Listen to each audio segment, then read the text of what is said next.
పిల్ల నీ చెయ్యి పట్టాలని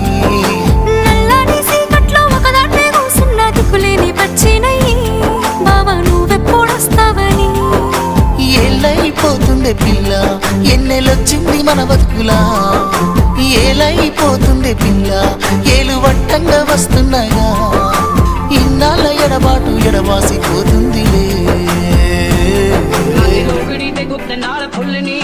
ఈ సీనయ్య గుండినదే సినదారా నీ కోసము ఈ దూరాన్ని చెరుపుతూ తీరాల తెగిరింది అందాల ఈ మానము